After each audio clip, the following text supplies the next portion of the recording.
Hi, everyone, and welcome to another episode of Truth, Wisdom, Freedom Conversations. And I'm really happy to have here Ryszard Stelmach, who is the creator of Spiragenics. And today's episode is about the movement for life and how you can move, meditate with ease, elegance, and efficiency, which is a mouthful, but I'm sure that's all. That's all we want with this life, right? More at ease, more elegant with how we approach not just our physical posture, but also with our mental and emotional state as well.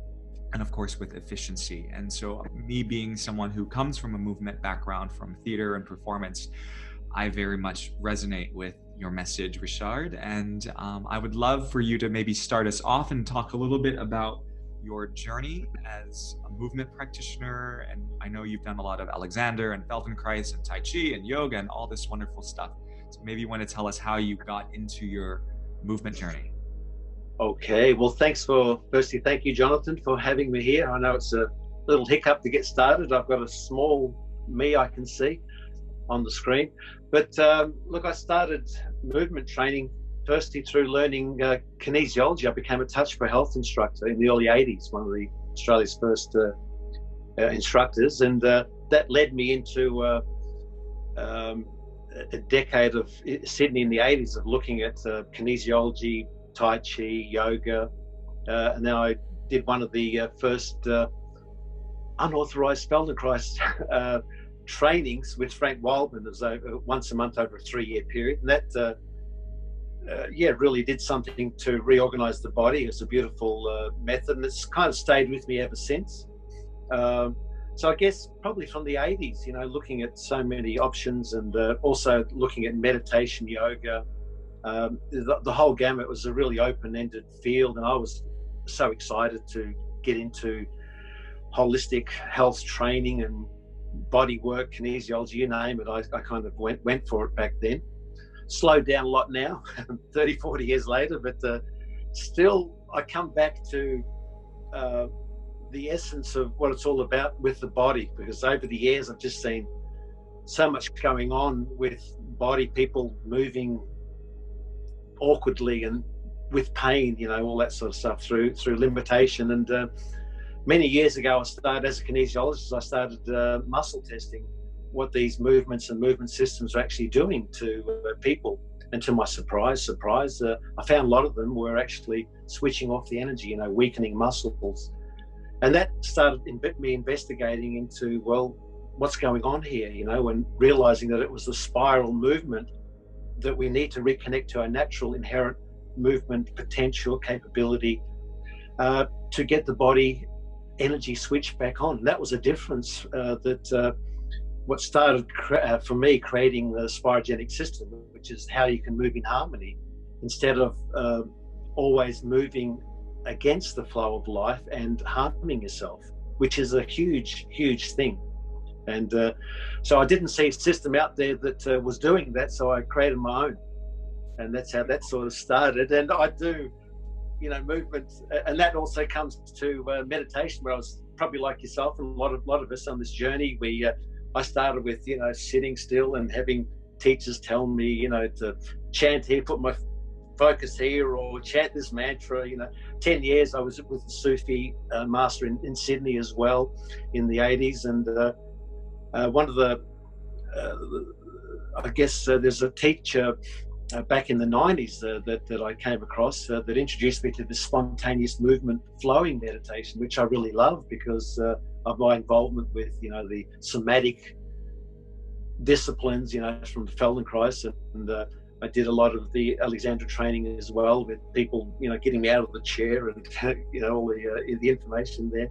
So it was all a fantastic learning curve, and out of that is, I guess, for me, develop this system, for want of a better name, rather than calling it Ryszard's technique or method.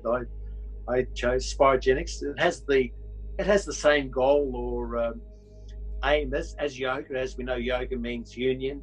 Connecting, integrating our whole body, being, etc.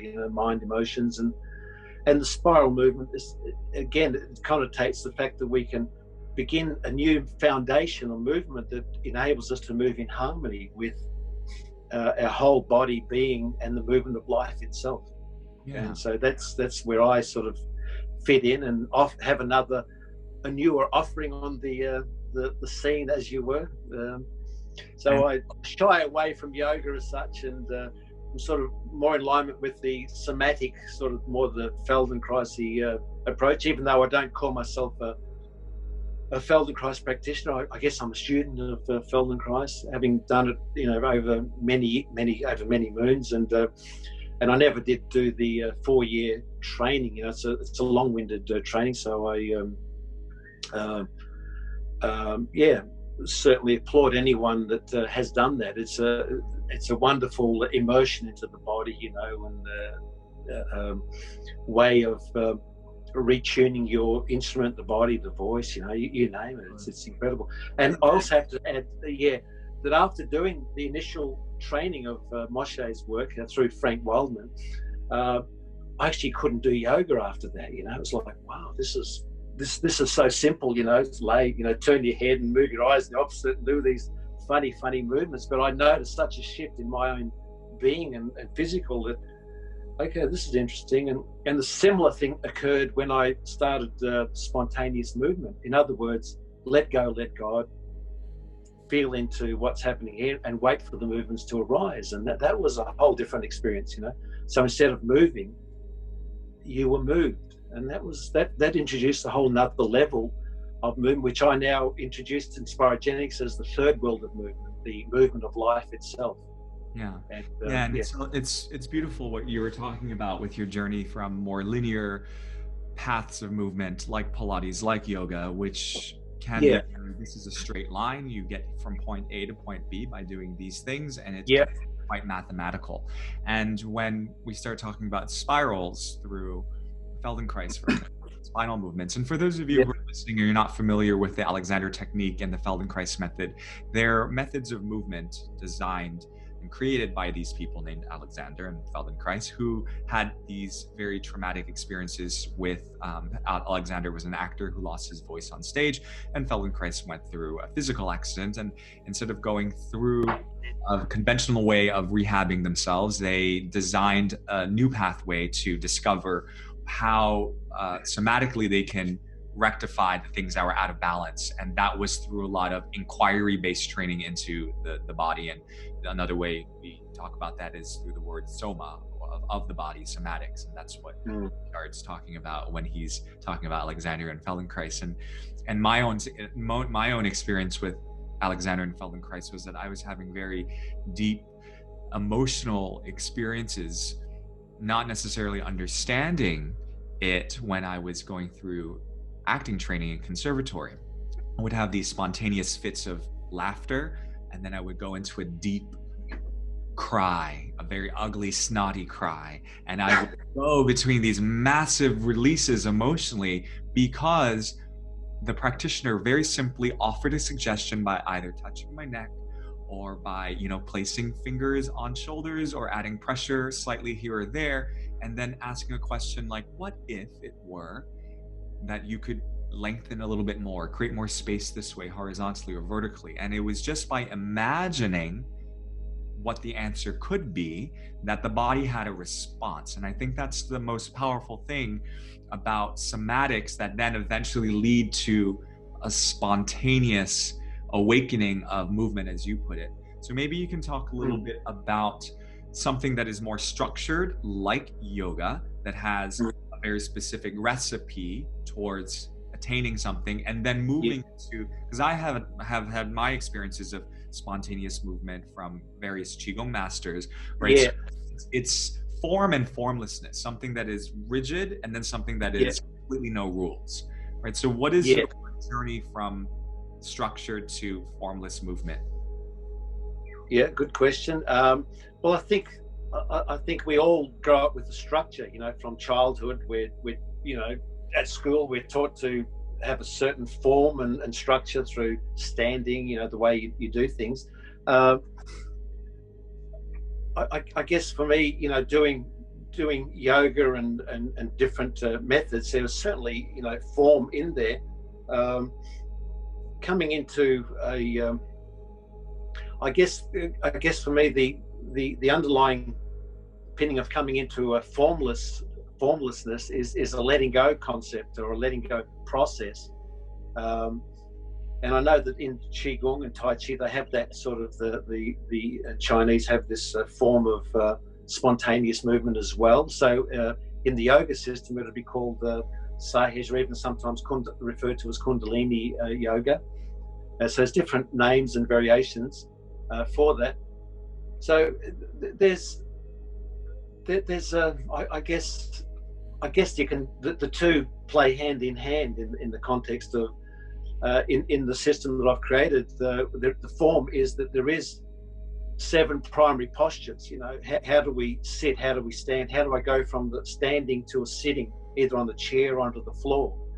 And most of us are stuck in what I call the pendulum movement continuum, where it's the movement where we go from one side of either pleasure to pain. You know, we're constantly doing this, going from that, and that's where we seem to fit in that horizontal movement level, if you like. But the spontaneous one is when we go to the vertical pathway, where we connect the spirit to our inner being itself and allow ourselves to be moved. So you see kids doing that in the spontaneous childlike play, you know.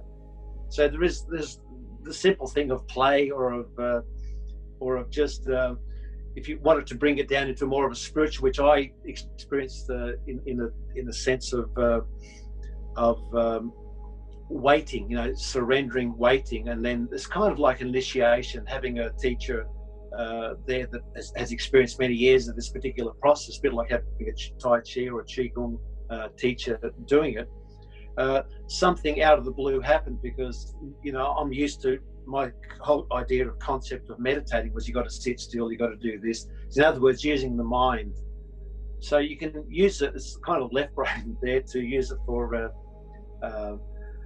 in different ways there. But the idea of just coming into a let go experience was something that occurred where it was more formless. So whatever happened, I just let it happen, you know. And this is what, when the group of others, the whole room sort of erupts, you know. And my first experience was a room erupting with their different sounds, laughter, crying, you know. And after the end of 30 or 40 minutes, it was like, wow, what was that, you know? But it felt really good inside, you know. And that sort of shifted my orientation from just sitting meditation to you know, allowing these spontaneous intuitive movements coming from within, which would, by the way, then, because there was this release, as you talked about, from when you do the somatics of different therapies, you can get this spontaneous laughter. So that's what I would like to equate it to a stage actor who has to prepare with a script and a set, you know, beginning, the middle, the end, and you rehearse it, versus improv actors who have no idea what's going to happen moment to moment, and it's fresh and it's off the cuff. And they're using whatever comes to them, aren't they, as far as acting goes? And right. Yeah. And both are different, and both are the same. Right? And the goal is really the same, and it's to be present and to express. And I think the goal for all of these systems, and we have beautiful, as I said, movement systems available to us. So I think always the goal is the same. You know, how can we become more energized, more alive, more authentic, you know, in our beingness, in our movements. And being a kinesiologist, I also have a great tool. If anyone, probably your listeners and yourself, know about kinesiology, muscle testing. So coming from that background and practicing and teaching many different systems in there, from one brain to the kinesiology, educational kinesiology, touch for health. Just the simple testing of the arm, you know, down and up, making sure you've got a clear circuit, can immediately direct you, because you can, through muscle testing, you can find out what foods and what medicines are going to be good for you. You know, a strong indicator will indicate that, you've got something going on that's going to enhance your life flow energy. If it switches off, then there's maybe not so good for you. You know, it might be an allergy or so. So the same can apply to our emotional states, etc. So I used to do a lot of emotional clearing, balancing with the 3-in-1, the one brain kinesiology I used to practice and teach. So we'd have this emotional barometer that you check. You know, you could test, okay, you're on a subconscious, conscious, or a body level, you know, cellular level, and you go separation or fear, all these different emotions. As soon as you get an arm unlocking or weakening, you know, there's your trigger. And then we used to do age recession and go into using different methods and essence remedies, touching points, working meridians, etc., to rebalance the body, to bring it back on, so that the whole brain can begin to function. Instead of under stress, all of this thing shuts off, we go back brain. And so there is simple things that by touching points on the forehead here and breathing, different mudras they do in yoga. So all of these things can help realign our body. And what I found the most powerful thing is gaining more awareness of our movement and getting ourselves out of the unconscious world of movement, which is moving against the flow of life. You could still be doing yoga, Feldenkrais, all of this stuff, but still moving against the flow of life. As soon as you get out of a chair, lift that head back, pull yourself out, stand with your knees locked. You've just done yourself in. You've done yourself a big disservice. And if I was there to test you, boom, you just go off. You go down. That's what happens to most people. So instead of moving from the pelvis, coming through a spiral, uncurling, movement, and coming up with the energy, the flow. You know, the image they have in Tai Chi is the what do you call it? The thing that brings you up out of the chair. You know, the is that tether that pulls you upwards? Yeah, pulls you up that way. Yeah. So you're going, you're actually lengthening versus shortening, etc. So Alexandra, I see him as Australia's first yogi. You know, he did lose his voice way back then, and all they wanted to operate on him, get in there. And as a good yogi does, with the mirrors around, he realized what he was doing was every time he talked, this neck would go back, and it would just, all the muscles contracted, couldn't, come out.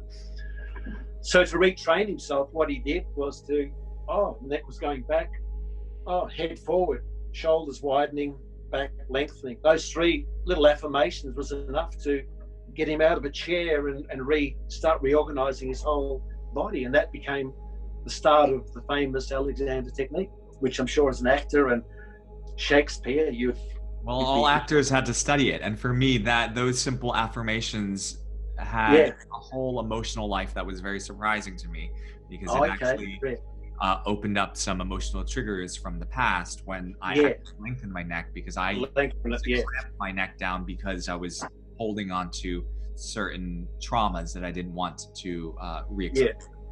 And so, the body has records of physical, mental, emotional tension. And, you talk about the 3 worlds of movement. So you spoke on unconscious movements. Maybe you can talk a little bit about how do we move from unconscious to conscious, superconscious movement. Yeah, sure. As I say, most of us are in the unconscious, and we have no idea. It's so unconscious that we have, Moshe talked about the body he wrote a book called the Elusive Obvious. It all comes down to this movement side, because everything we do involves movement. It just like a fish in the ocean. We don't realize what the water is, or what this movement is, and it's so fascinating. And I come back to the body and its primal, creating this foundation for life. Because when I started muscle testing, a lot of people, they could be doing yoga and still switching off the body. Not all yoga, it all depends on how you do it. I believe that when we have the right foundation within the body, the movement foundation, we can do any movement, linear, circular, you name it, whatever. So the movement, the unconscious world of movement, is where we we feel good one day, we have this pleasure, we in other words, no pain, and we feel good. But then we do something, we move the wrong way, get out of that chair, we bend over, or we do something, pick something up, and then we go to the next, over to the other polarity where we go into pain. And then what happens, we can either repress it, suppress it, or express it emotionally. Out comes the language. But most of us have, as you say, the body records everything that goes on, the subconscious, the cellular memory, and we begin to compensate. We stub our toe, the foot somehow compensates. We then, the spine, muscles tighten, everything begins to adapt and compensate. So these movements, and then we can go and do our different therapies, etc., and we can get good results from chiropractic, massage, doing yoga, doing some movements better than no movement, because the famous quotation, movement is life. When something's dead, there's no life there. So to get out of that, the further we are polarized, the further, I can go back here now, the further out we go into this pendulum, what I call continuum, and that's where we're stuck. But as we come further and further in, we create this. Have you ever heard of when two circles come together, they create this mandala effect? It's called a mandala. Inside is this almond shape, and it's a beautiful sacred geometry shape where the two are coming together. So these two, pleasure, pain, these two polarities, as they come together, it opens up a new pathway, what I call the vertical pathway, where we can begin to go into the second world of movement. So instead of moving against the flow, we're moving with the flow. We're moving for life instead of against life. And that's validated, that's what I've done, the validation through muscle testing and kinesiology. And it's just so fascinating to experience.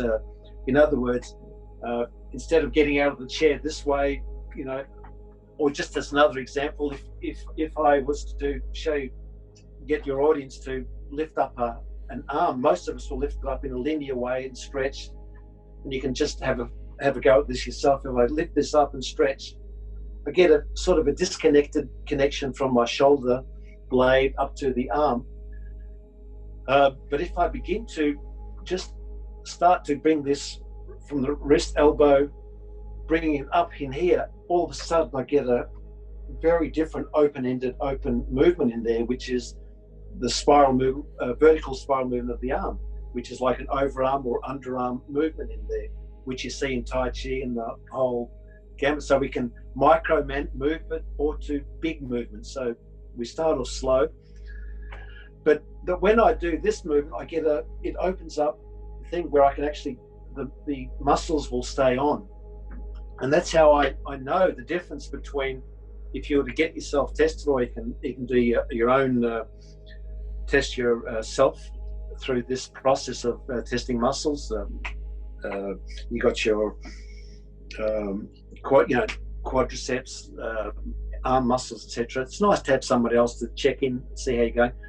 So that's the start to open up the movement for life. And I found that the spiral movement connects us into our natural innate body intelligence, and something quite profound happens when we do that, because the body starts to get reattuned. Stresses, the pains, things start to just drop away, and the body can then start to reorganize itself in a way that it's not a conscious thing, but it just happens, through the right movement. Things have you witnessed in some of your clients working from linear to spiral movements? Because I for sure have experienced spiral movement versus linear. What kind of recovery have you seen from certain cases? Yeah, look, whether it's in a workshop or one-on-one, usually the thing is the more what would you say? People are generally surprised of their whole, what would you call it, their posture, people, pain, etc., the body will reorganize itself, because there's so many somatic distortions from, when we collapsed in this way, going this way. The body will help to with the right movement, will reorganize itself by itself. So pain, etc., the main thing of reorganizing the posture gives the people who utilize this a lot of freedom, and it's a system that they can use if they're in a certain sense of trouble or organizing some pain. They can just go on the floor. It's one of the beautiful things, like you do in the Feldenkrais. You can go down through the spiral and reorganize through quite a few different techniques that are within this particular system.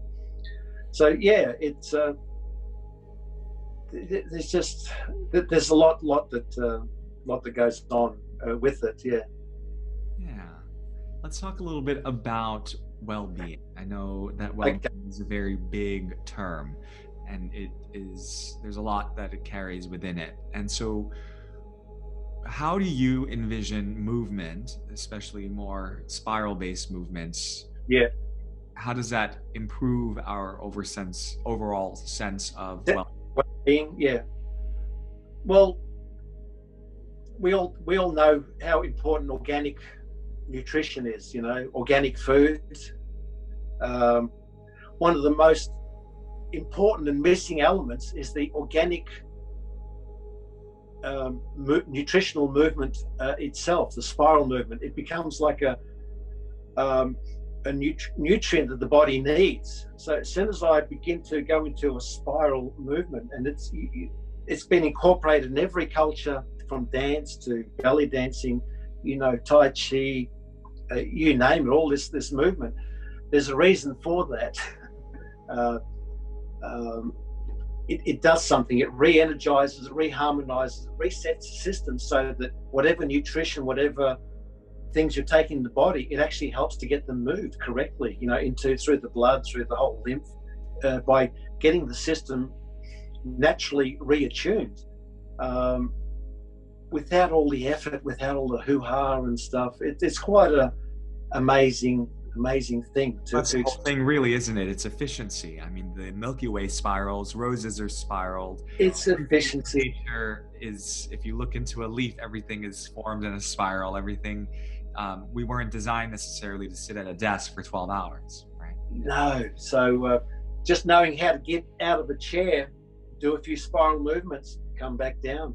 You want to show us and do a little demo of the chair and of the normal person? Even before that, the cross crawl. A lot of us will just do, just a very simple crossover, knee to thing.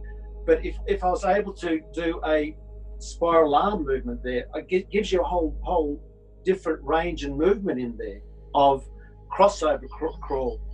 Switching on the kidney points, etc. So they're very simple little switching on while you're at a chair, and that can also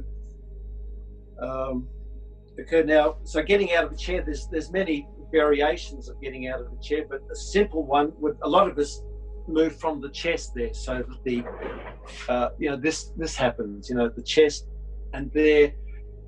If I do that, I'm then forced to come up and lock my legs. And it can be, so from there, I then move back and I'm into this posture with the neck, and get that arch in the back. So the more arch we have there, especially when we're lying down, the more stress that we have, the actual spine becomes like a bow, ready to, for a lot of people. It's like the emotional archetype of the very needy one who didn't get enough. Yeah, that one, yeah. So that's one of the somatic dysfunctions of the posture, So this is in one somatics thing, the Hanna somatics, they call that the green light. I'm on the go. I'm ready to move. This one, and the other one is the red light, where we collapse in here. We just want to. You see people just going down, and a lot of us say, "Oh, it's just age," But there is a whole myth behind aging. It's just these. What they reference as somatic memory amnesia, muscle amnesia, where the muscles become like vice. They haven't got the fluidity of contraction, extension, contraction, etc. So coming out of a chair, so just from moving your pelvis, there's a whole movement sequence that we can do. Moving your pelvis forward and backwards, that's a linear movement. And you can work like a clock going forward to 12, 6 o'clock backwards, to the side, circular movement. So you can see my body starting to rotate there. I don't know if you can see me, but so they're sort of prelude movements, so you can get the connection of that pelvis. And so rather than having the pelvis forward and the neck going back this way, there's a movement of the pelvis going forward, neck going with it as well. So as I move forward, the pelvis, head, it just allows a very easy glide up, knees unlocked. So that's a huge thing for anybody just standing, you know.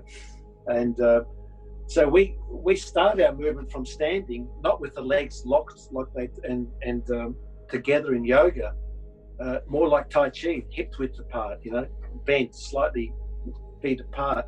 That enables a flow to come through. If I was also to make, as in Tai Chi, a lot of them do this movement here, straight like that, I just disconnect immediately. But as soon as I come out through the spiral there, it's like, oh, I'm engaged, you know. The whole thing is to be engaged, to feel this flow. It's like the light in the pilot flame. It's just constantly on, you know. You can engage at any moment. Otherwise, it's just resting, and that's when you're resting in that beautiful meditative state, whatever you want to call that. So in the Taoist philosophy, as you'd be familiar with, would be the Wu Wei, when we can tap into that place. So with the conscious movement, hence I named it Spiragenics. So we're focusing more on the spiral movement, understanding why it's so important. We look at the sacred geometry of the pathway. There's the like the Fibonacci golden mean, 1.618, you know, etc. to infinity. It's all connected within our body, you know, all these movements, and it's quite beautiful when we go into looking at that sacred geometry aspect of the fingers, the hands.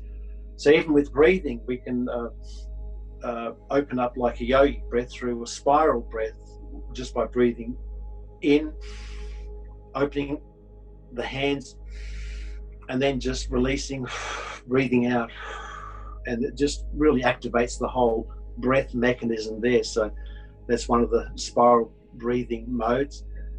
But so I think you asked me to get out of the chair. I don't know if I did that. So that's one way, is moving through the pelvis, or I can begin to put one foot forward. I can begin to rotate around the side, and I can get that rotational effect coming out of the chair as well.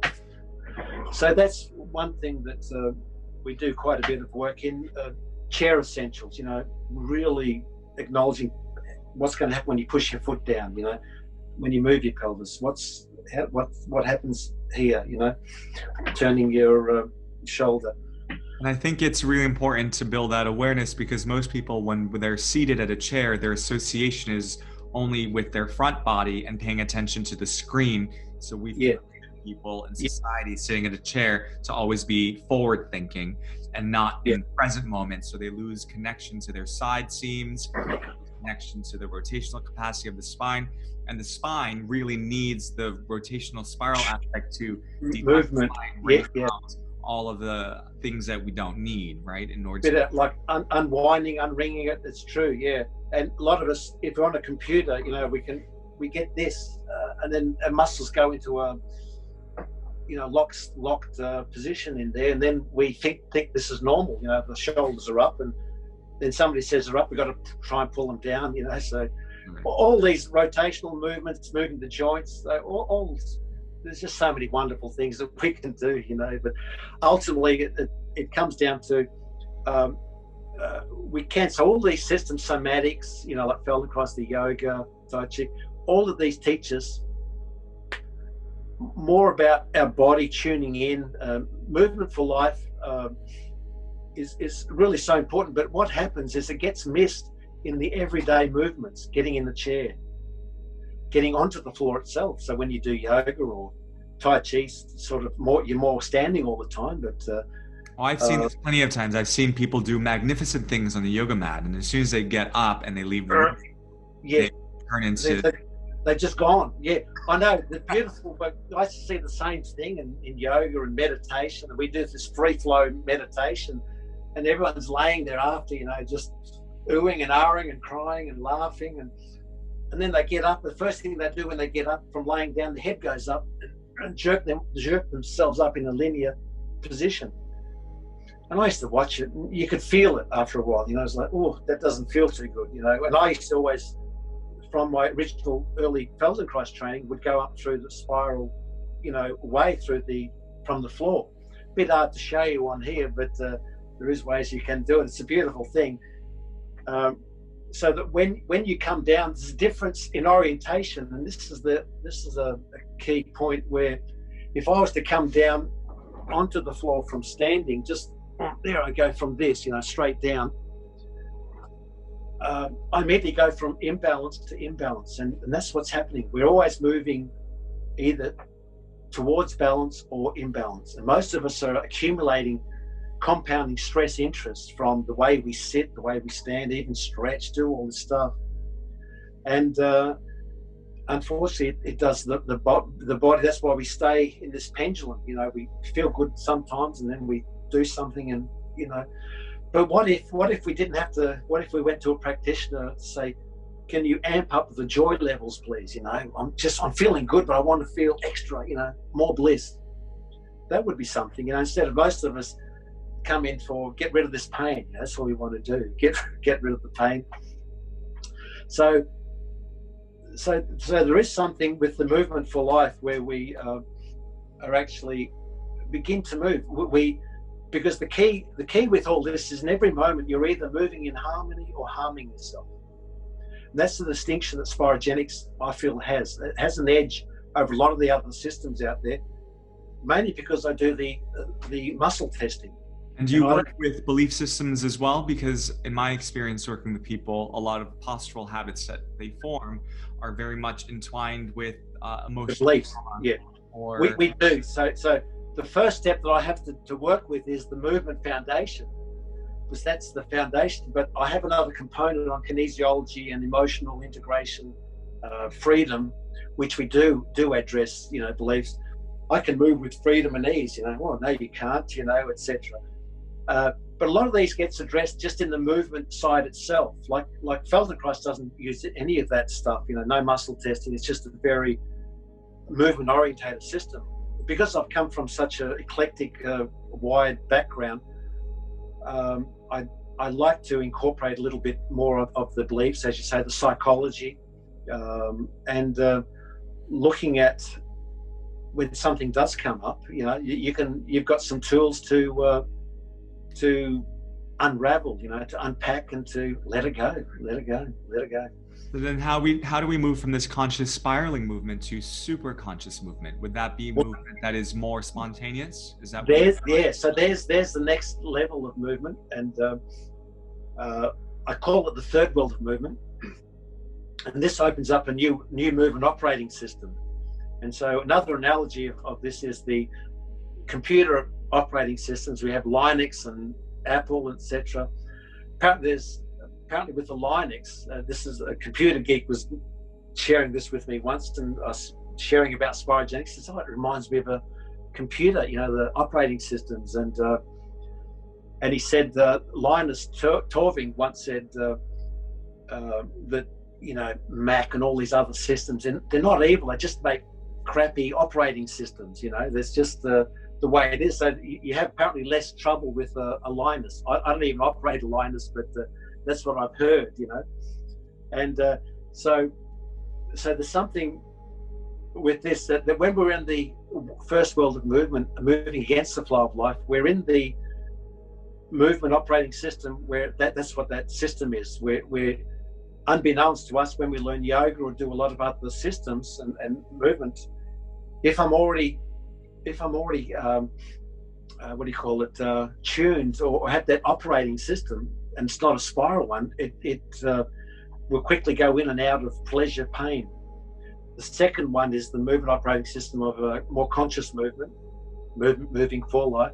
But the third operating system is one that was usually relegated to the masters, the Tai Chi, the yoga masters, you name it. They were moved from within, like the Tao. It's like the non-movement. There's some beautiful, I love the Tao Te Ching, with some of the beautiful quotes and things that Lao Tzu has. I can't remember any offhand right at the moment, but I know he's got some beauties.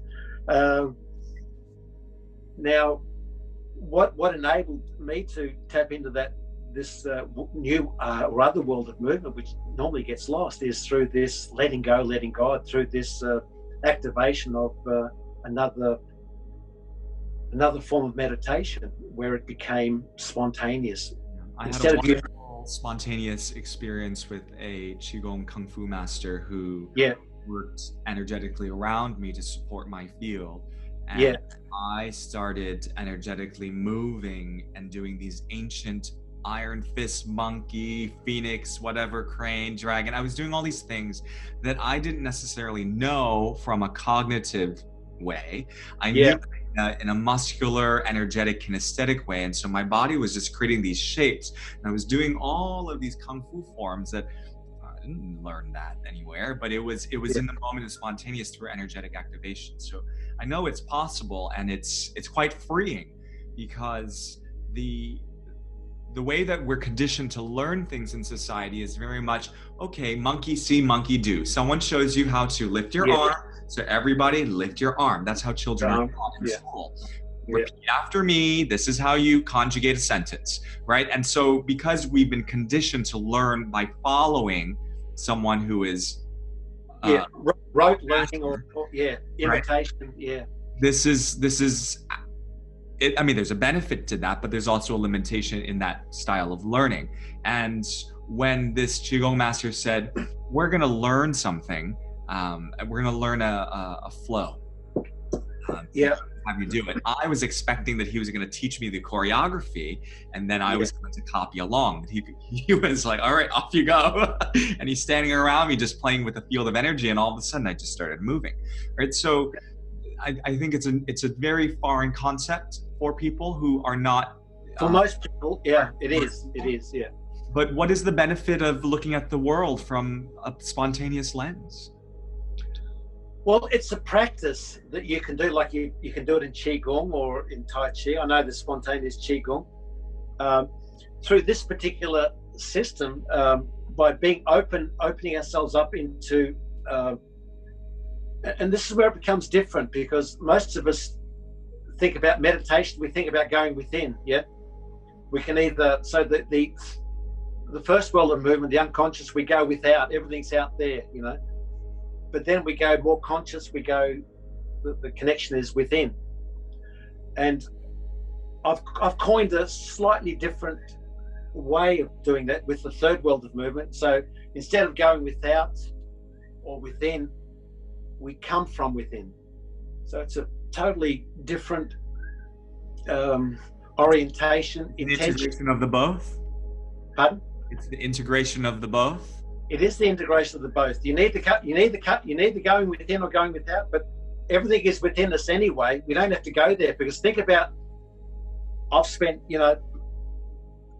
from the 70s, I was in India. I was an earnest seeker of all of this sort of stuff from there. That's what got me into this, not from movement or anything. It was like wanting to find a teacher, wanting to find who I am, God, this thing. So things lead you to places, but there's something that happens coming from this particular place.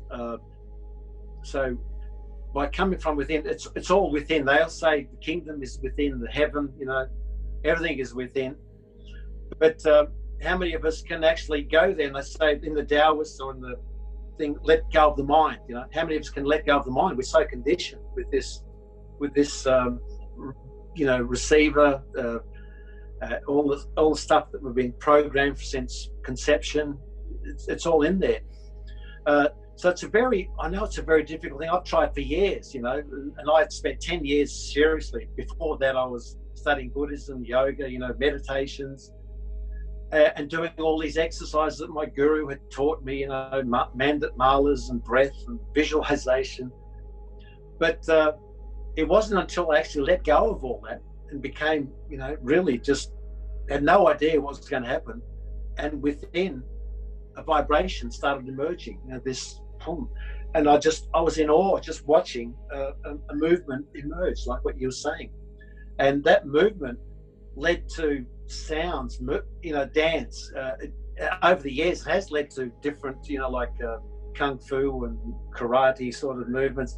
Other times it'll just be flat on the floor, everything's different. So whatever's going on, it's happening just at that time. So what it's doing is actually helping to train you to integrate our soul or spirit into our everyday life, into our everyday body, mind coordination, so that it becomes like our eternal, there's a guidance system that we have within. And Sure. When we go, there's either ego we use through the mind, the eternal guilt operator, this movement, and we can see it when I'm either moving through an ego, wanting, controlling, willing, forcing. As we surrender, go into that, it's like it's turning on our eternal guidance system, so that eventually it can come to a point where, which direction do I go? All of a sudden, if you stop, ask that question, your body will spontaneously move, say, to that direction instead of that one, to the left. Or so many people practicing this over the years of, on the car wheel, the hand might turn. You don't know why it's turning, but it's, you're missing an oncoming car crash. So it's like having God on tap. We have this awesome intelligence of the body, and that our body intelligence is tapped into our mind and whatever you want to call the higher intelligence or the universal intelligence. So it's just a way of fine-tuning, reconnecting us back into that. Beautiful. So there's no separation, so that, oh wow, it's that's the place of rest as well, that the wu wei, the emptiness, if you like, which is a fullness as well, of course. But it all fits in there. Yeah. So that's what I call the third world, the spontaneous, superconscious world of movement, which in yogic terms, Sahez Yoga, Sahez Simran, the yoga of spontaneous surrender, submission, or Kundalini, they're all starting points. And we even start with standing, so that you give more movement to the whole body and let the body sort of unwinding. I feel like it's a internal psychic release mechanism. If you've got pent up emotions, I know that there's been people that have been in car accidents or that, and then it just comes, like you're saying, the tears, the emotions, and that can be, if you're so-called meditation system, it can be a bit freaky, shit, you're supposed to be quiet, shut up, and this can happen, it has happened when I've been with my teacher many moons ago.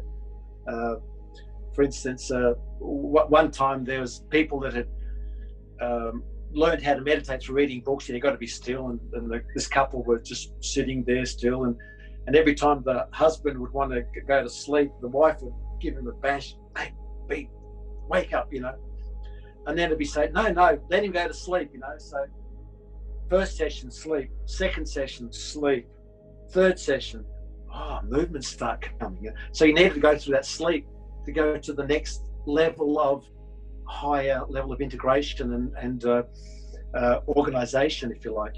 Coming from within, not me going within with my mind. It's a different orientation. That's how I see it. So, would you say that most people nowadays would need to go through some form of structure, the how-to? This is how I crawl on all fours. The technical and mechanical, and it sometimes feels a little bit fake and not organic before they can get to this spontaneity. That's why I do the movement for life. Yeah, that's the structural. Let's see how to get out of a chair, how you're going to get on the floor, how you're going to kneel and walk, crawl. So we go through that. That helps to reorganize the body through the spiral flow pathway, which is encoded in us. It makes it so much easier when you sit or stand and just relax. And okay, I play guitar as well, and I'm a singer-songwriter, so I'll play a song like let go, let God. It's something as simple as that. So it's the sometimes a little sacred chant or a prayer can be very useful to take us into that meditative, that internal mode, if you like. Yeah. So ultimately, what this does is it enables your everyday life to become a meditation. Otherwise, we get, meditation, I've got to be still. So we can kind of disconnect to it. So as soon as I get up, I disconnect from the neck, go back into my old patterns. I've just disconnected. I'm no longer in meditation.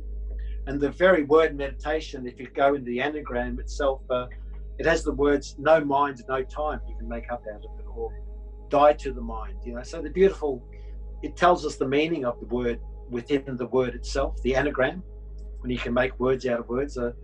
That's a lot of fun. Yeah. I love that. Yeah.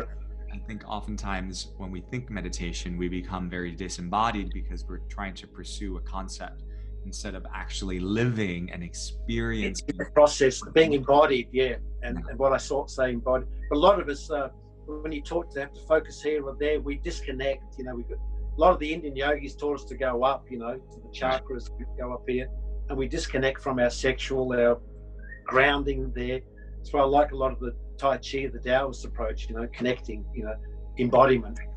Yes. And then we can talk about ensoulment or whatever words. Language is very limiting in a context, yeah.